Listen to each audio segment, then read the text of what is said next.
creating and writing your program review using eLumen in 4 parts. This is part 2, and the purpose of part 2 is to show you how to link your goals and objectives to your program review. So we left off here at the Org Management tab of Profile. So that was in part 1.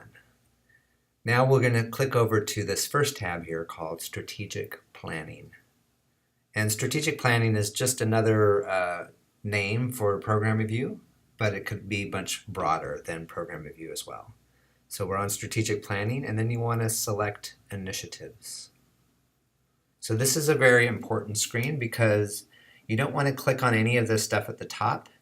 Normally you would have to select something here, but as part of the setup, we went ahead and did that in advance so that your program review is already listed down here at the bottom. So you should see down towards the bottom of the screen something like your department name, scheduling office in my case, and the years of your program review cycle. So the scheduling office is due this fall, but yours might say something like fall 17 through spring 2020 as an example. So if you don't see this, just let Kenley know, and he will, speaking in the third person here, will help determine why it's not appearing. Anyway, click on this link down at the bottom. Don't click on anything else on that prior screen, just on the link at the bottom. This should show you a screen that looks like this. So you may have boxes like this where you can type in your program review information, responding to all of the questions. What's nice about our new platform is that you can do fancy stuff like formatting, you can do linking to other materials, you can add an image, you can add a table, etc. If you need to upload a file that's not an image, you're going to do that up here on the right. Here's this little folder here, so that's where you add something like your org chart or something. But we're not going to do that right now. This part 2 is about linking your goals that you created in part 1. So back at the top here, over on the right, there's 2 modes that this template has. One is called design mode. So if you click on this, this is going to take you to the design mode. And the other format is called active mode. And in active mode is where we started. If you just click it, it'll take you back to active mode. Active mode is where you can actually type in your responses to the boxes. But in design mode is where you, oh, I didn't save. So let me just save that little sentence I put in there. Save button is, oh, it's right here at the top. Okay, then I'm going to go to design mode. So first thing to do on this screen to link your goals and objectives is to go to design mode. When you're in design mode, you'll notice that you cannot enter any responses to the questions. You'll want to look for a blue section that has both a flag. Right here you can see on the right hand side where my finger is pointing, a flag and an arrow.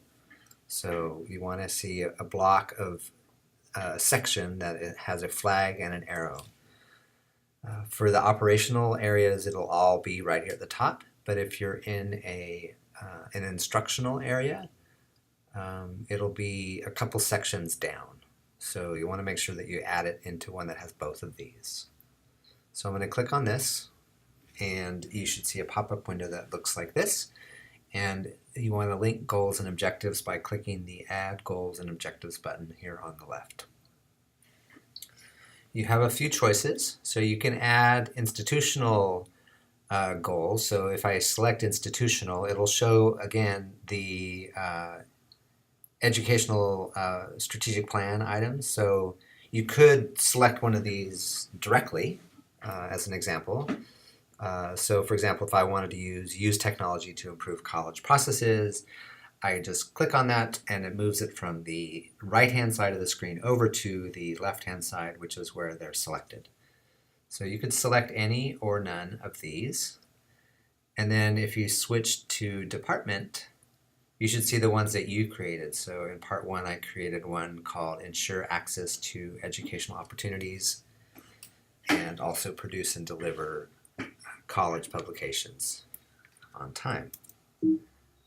So you just click on that and it moves it over to the left-hand side. If you don't want it, you just click on it again and it moves it back to the right. So basically it's like a toggle between the right and the left. So you can include both the goals and objectives if you like, or just the goal. And I'm just going to do the goal for now. So once that is done, you just click OK. And it takes you back to this screen and it shows you a little bit more detail. Actually, I'm going to go back and add my objective. So I have it here. Click OK. You want to use this little drop-down menu that says Program Review Goals. It gives you a little rubric. So it prompts you with what the questions would be. So right now they're new, so I'm just going to delete these 2 here because since it's new, I'm not going to postpone it, and it's no longer a priority. If that were the case in future years, then you would describe that here. And in progress, you would just say what your anticipated completion is, and maybe it's annually, as an example, or it could be spring 2020. You just put whatever your anticipated date is. And then in this box here, you might describe what it means to be complete. And so for mine, it could be something like the objective language actually might work. So produce, I think it was produce and deliver college publications on time. And we'll just make this annually. And if you need a little bit more room, you just click on this little drag thing here and it makes the box bigger. Okay? You don't have to put anything in the objectives boxes, just on the goals. And that's why I said, well, maybe I won't include the objectives. So if you don't want the objectives here, it's okay. So you just click Save. And that's it. So that's the end of part 2. So we just aligned, we linked your goals and objectives to this program review template for this cycle of fall 18 to spring 19. And that ends part 2.